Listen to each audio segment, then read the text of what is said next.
Yo, check this out. FDF. I finally got these parts. I've been ordered about a month ago, and it's for castor adjustment on that car. I have just about every adjustment on this car except castor, and it is causing me to have a lot of rubbing on the inner wheel well. The angle kit is great, but when you come to a full lock, you begin to start rubbing. See that right there? That rubbing right there is what causes spin outs, and that's no good. So this FDF suspension component is going to fix that. It brings the wheel forward more so then it doesn't make contact with the inside of the chassis and prevents rubbing and spin outs. Although there's always a catch. It will start to affect this front portion of my bumper and my fender. So we're gonna need to trim this just a little bit to make sure that this wheel doesn't make contact with it. Because right now I'm rubbing in the back, but I'm also rubbing at the fender.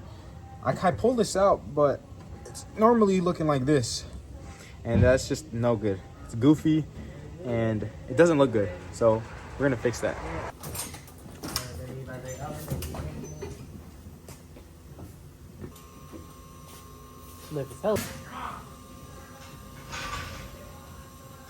This is FDF's on-car castor adjustment. These go on your lower control arms, and they are an on-car adjustment, unlike, I believe, SLR. SLR sells these same lollipops, but those ones you have to take them off the car and adjust them manually before throwing them in. But these are on-car, so I went with FDF because I can adjust it while on the alignment rack without having to take it off. And for those that don't know, castor is the adjustment that makes your wheel go forward and back. Right now the wheel is too far back, that is making contact with my fender and also rubbing on the inner wheel well of the chassis. This is not good. This will cause you to spin out at full lock and potentially get into an accident that you don't want. So you get this castor adjustment and moves your wheel slightly forward, which will get rid of this fender rubbing as well as this inner wheel well. But there's always a catch. You're gonna get some rubbing on the bumper and then the front fender. But if you get over fenders, then you won't have this problem and you'll just have the bumper. So we're gonna have to trim this down and make sure it doesn't make contact, so we have perfect clearance at full lock. These are super easy to install. You just take this off, this bushing, knock it out, throw those in, bolt it up. I know I'm missing a bolt. I lost it when I last took it off, so I'll put a new one on for sure.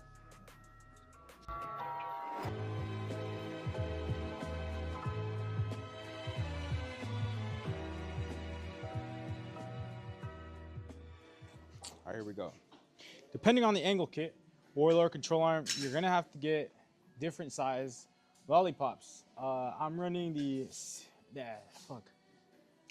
CNN 71, I think it's called, angle kit, and it has a CNN 71 angle kit, and the lollipops you have to get for those ones are 20 mil.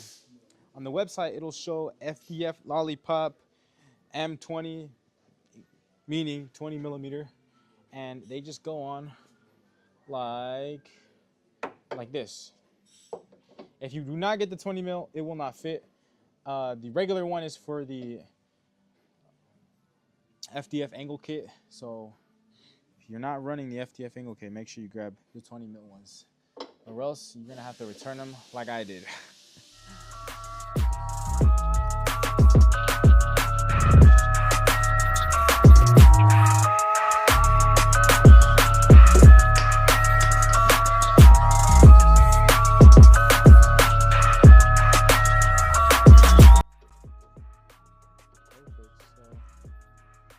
So they're a pretty tight fit. So you gotta start it off with a little bit of a hammer. I put it right back on, but As you can see, the angle of this is really bad. It's supposed to be kind of flush with the control arm. It's not supposed to be at that angle, so I need to knock it in more so it straightens out, and then it will be installed perfectly. So I need to take it off again, hammer it just a little bit more.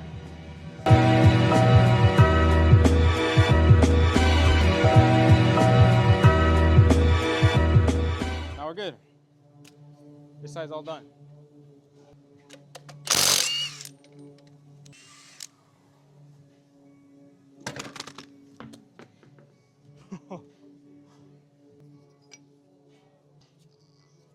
Damn, these need a refresh.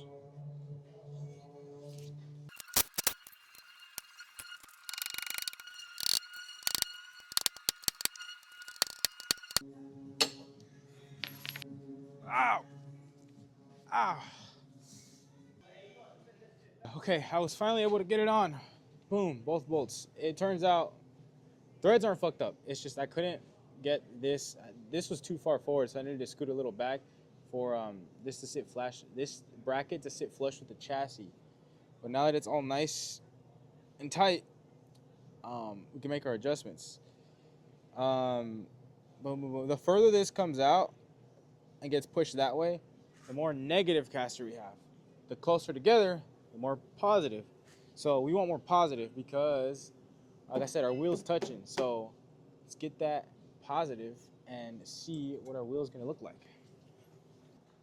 So I think to make this easier, I'm gonna put the wheel back on. So let's get our spacer.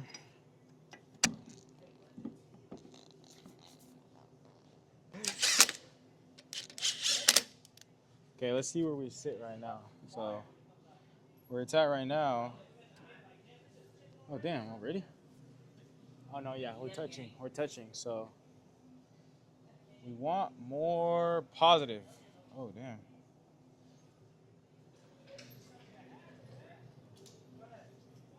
Oh, my inner tie rod is.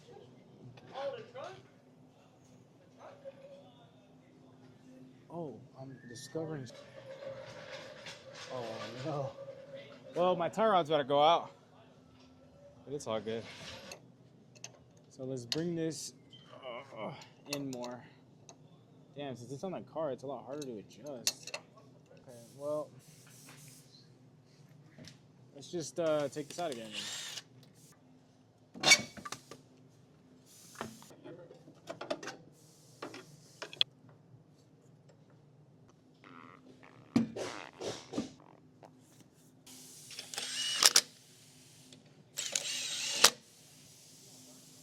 Oh yeah, it definitely, it definitely did something. Now I'm hitting the bumper. Yeah, look. Okay, well that's a good sign. That means there's more castor. But I'm still hitting the chassis, dude. What the? Do I need a 25 mil spacer or what? Oh my gosh.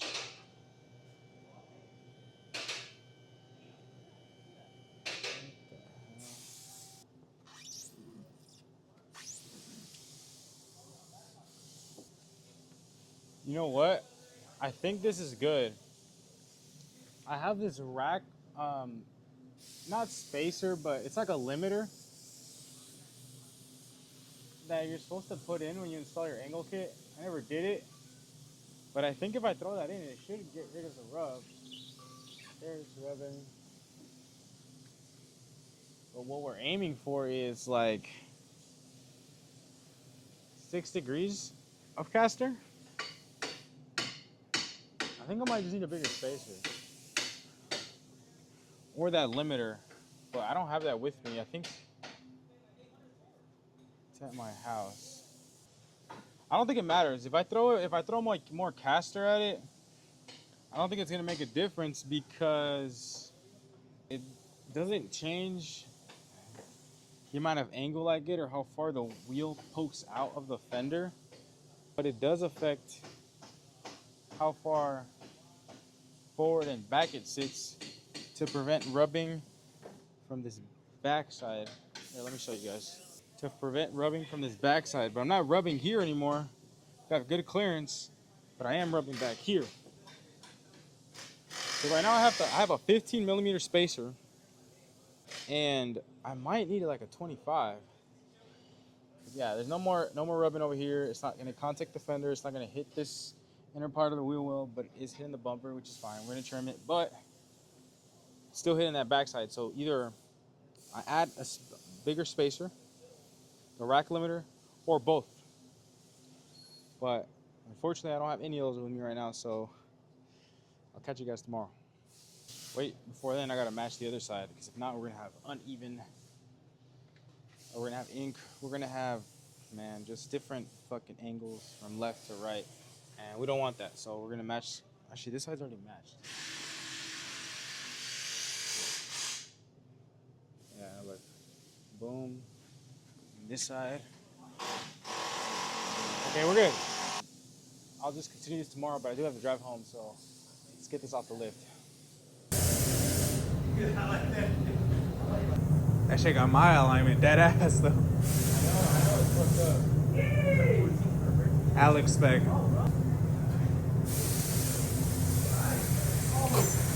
I need to torque this down now. Oh, I was gonna say, because I know this alignment. fish. I know this alignment cursed.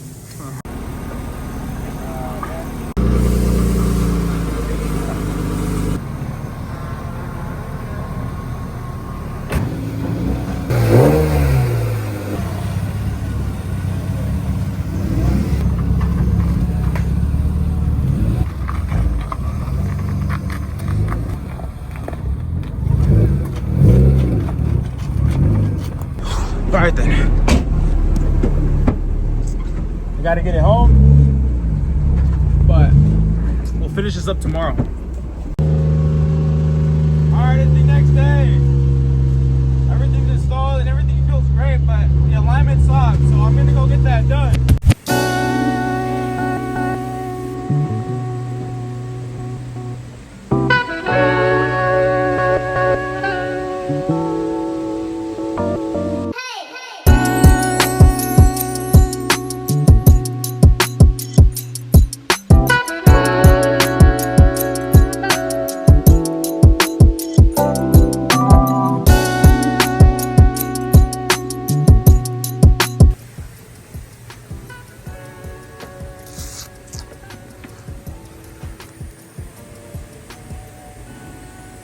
That's perfect.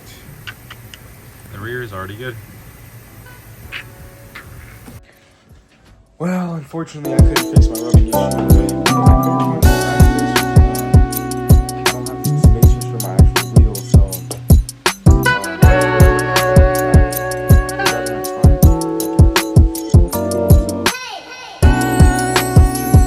small rubbing, drive around it.